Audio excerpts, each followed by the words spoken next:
जय हिंद साथियों।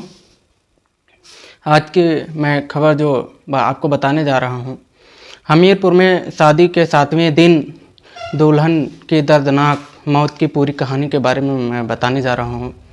कहते हैं कि मरने से पहले कोई इंसान कोई झूठ नहीं बोलता। दरअसल जब किसी इंसान को इस बात का एहसास हो जाए कि वह मरने वाला है तो उसके मुंह से निकला हुआ एक एक शब्द की बड़ी कीमत होती है, खासकर तब जब मजिस्ट्रेट के सामने किसी का बयान हो रहे हों और उन बयानों को जब कोर्ट में पेश किया जाता है तो जज की उन बयानों को बड़ा गंभीरता से लेकर आरोपी को सज़ा सुनाता है। दरअसल आज की कहानी जो मैं आपको सुनाने जा रहा हूँ, इस कहानी में कुछ ऐसे ही होता है, लेकिन बयान दिए गए थे वो जज के या कोर्ट के सामने या मजिस्ट्रेट के साथ ने नहीं दिए गए थे, बल्कि ये अपनी भाभी से कुछ ऐसा सच बता के जाती है जिस सच को सुनने के बाद उसकी भाभी के पैरों तले ज़मीन खिसक जाती है। दरअसल एक लड़की ने 7 जन्मों तक जीने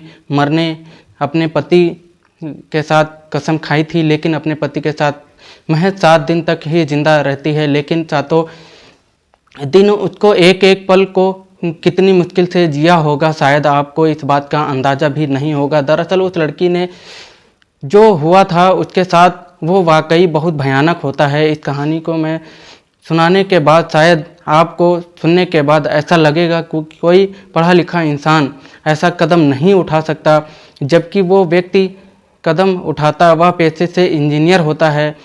और मैं आपको इस सच्ची घटना के बारे में सुनाने जा रहा हूँ। यह एक सच्ची घटना है। उत्तर प्रदेश का एक ज़िला है हमीरपुर कहीं एक कॉलोनी लगती है, PFW कॉलोनी बात कर रहा हूँ। 3 फरवरी 2024 की शाम यहाँ से लगभग 22 किलोमीटर की दूर पर एक ज़िला है जालौन, उसी का एक इलाका लगता है उरई के रहने वाले विजय मेरे उनकी बारात गई थी उसी हमीरपुर सदर कोतवाली क्षेत्र में। और जब बारात जाती है तो बारात के घर के लोग भी, बाराती लोग भी और परिवार रिश्तेदार सभी लोग होते हैं। बड़ी धूमधाम से शादी समारोह होता है। रात में जब फेरे हो रहे थे, पंडित जी अपने जो भी फेरे और औपचारिकताएं हो रही थी, दूल्हा दुल्हन को कस्में खिलाते थे और साथ जीने और मरने की जो 7 जन्मों तक का सब कुछ ठीक ठाक अगला दिन निकलता है, यानी कि 4 फरवरी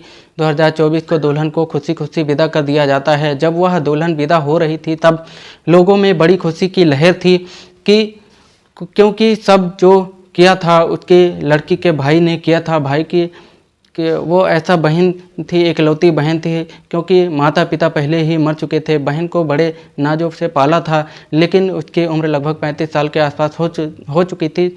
जब बहन विदा होती है काफ़ी विलाप भी होता है और खुशियां भी मनाई जाती हैं, क्योंकि उसे तो ससुराल जाना था। अब लड़की जब ससुराल जाकर विदा हो जाती है, पहुंच जाती है, वहां जाने के बाद उसकी जो शादी पहली यानी सुहागरात की रात होती है, पहली वो रात होती है।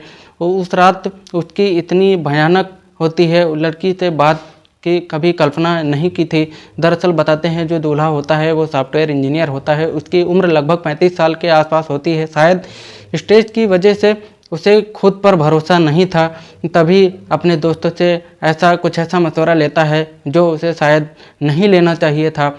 दोस्तों से बातचीत करने के बाद सीधा अपनी बीवी के पास जाता और कुछ खा लेता है। बताते हैं कि ऐसी दवा का सेवन किया जैसे शक्तिवर्धक गोलियां उसने खाई, और गोली खाने के बाद वो अपनी पत्नी के साथ जाता है।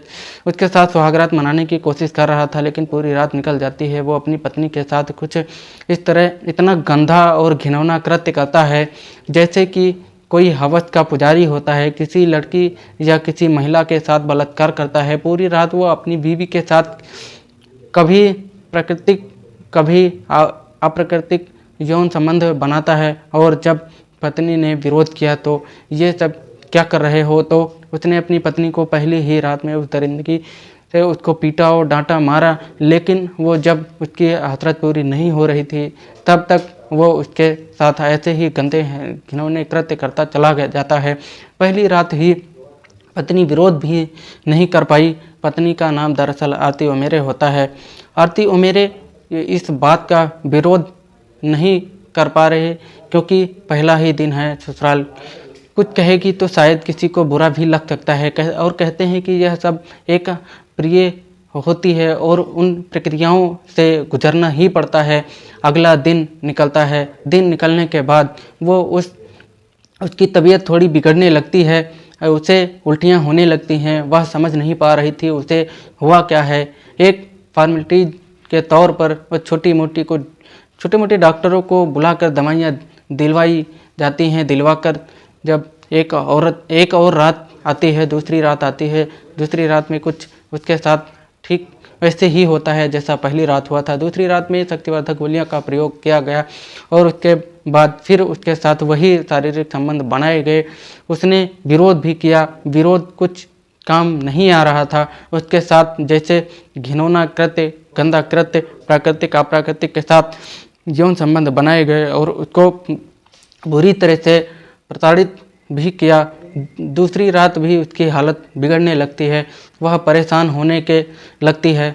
और जब ससुराल में वह दूसरा दिन था इसलिए अपनी ज़िंदगी से जुड़ा हुआ वो सच उसके सामने हो रहा था। पहली रात दूसरी रात को समझ नहीं पा रही थी, किससे क्या कहें, किससे क्या करें। दूसरी रात भी निकल जाती है, तीसरी रात भी आती है, तीसरी रात भी वही होता है। दूल्हा जो होता है जितना भी चाह रहा था उसके साथ प्राकृतिक अप्राकृतिक यौन संबंध बनाकर अपनी हवस को पूरी तरह से पूरी करने की कोशिश कर रहा था। उसकी पत्नी के साथ क्या हो रहा है उसको बिल्कुल नहीं पता था, जबकि उसकी पत्नी जो आंतरिक अंग थे वो डैमेज भी हो रहे थे। तीसरा दिन यानी कि वो अपनी जेठानी से बताती है, मेरी तबीयत बहुत ज़्यादा ख़राब है, मैं समझ नहीं पा रही हूँ कि आखिरकार क्या करूँ। और उसे लगातार उल्टियाँ हो रही थी।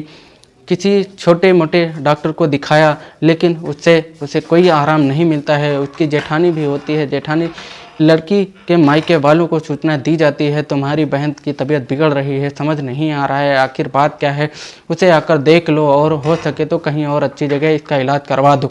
लड़की वाले आखिरकार इस बात को सुनते हैं और सुनने के बाद उन्हें भी समझ नहीं आ रहा था कि अभी तो उसकी 2-3 दिन पहले यहाँ से विदा होकर गई, लेकिन आखिरकार क्या हो रहा है। 1-2 दिन लग जाते हैं, यानी कि 7 फरवरी 2024 को लड़की का भाई उसके पास जाता है और जाने के बाद जब देखता है लड़की की हालत वाकई बहुत ज़्यादा ख़राब हो जाती है। लड़का समझ से परे था, इसलिए उसे अपनी बहन को यहाँ से ले जाकर सीधा कानपुर जाता है और कानपुर के ही एक प्राइवेट नर्सिंग होम में अपनी बहन को एडमिट करा देता है। जब बहन का इलाज चल रहा था तब भाभी उससे पूछ बैठती है, आखिर बेटा क्या बात है, तुम इतनी परेशान क्यों हो, तुम्हारी तबीयत इतनी ख़राब क्यों हुई, क्या वजह है। तब वो अपनी भाभी को पूरी कहानी बयां करती है और उसका जो पति था उसके साथ शायद एक संबंध बना रहा था, उसने शायद कुछ ऐसी गोलियां का प्रयोग किया है जिससे उसकी तबीयत लगातार बिगड़ती जा रही है।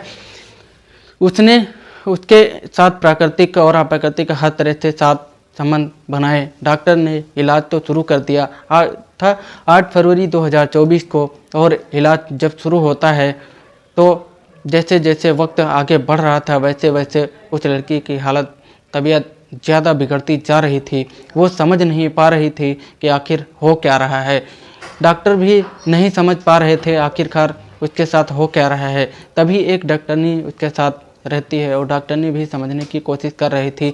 10 फरवरी 2024 के दोपहर लगभग 3:30 बजे के आसपास दुल्हन ने हमेशा के लिए दम तोड़ दिया और वो मर जाती है। जब मर जाती है तो घर में रो रो कर बुरा हाल हो जाता है।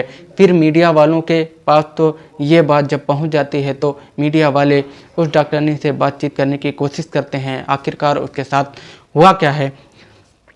तब डॉक्टर ने भी दबी जुबान में अपना नाम न छापने की शर्त पर यह बताया कि इस लड़की के साथ कुछ ऐसा हुआ है जैसे कई लोगों ने मिलकर इसका सामूहिक बलात्कार किया हो, सामूहिक गैंग रेप किया हो और उसे अपनी प्रताड़ना दी गई। इतनी सारी प्रताड़ना दी गई जिसकी वजह से उसके जो शरीर के आंतरिक अंग थे वो भी डैमेज हो चुके थे। उसका पोस्टमार्टम भी कराया जाता है।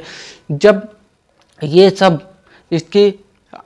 जब इसका अंतिम संस्कार के लिए पहुंचता है तो पूरा परिवार वालों का, गांव वालों का, उसके मोहल्ले वालों का रो रो कर बुरा हाल हो जा रहा था।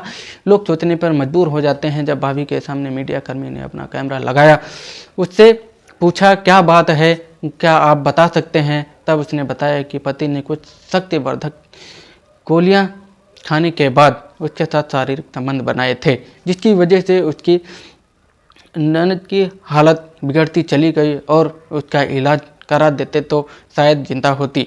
उसके साथ कुछ ऐसा नहीं होता।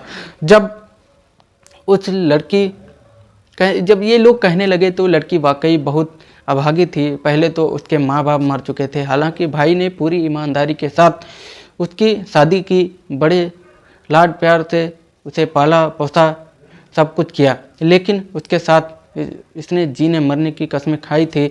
7 जन्मों तक वो 7 दिन तक नहीं साथ रह सके।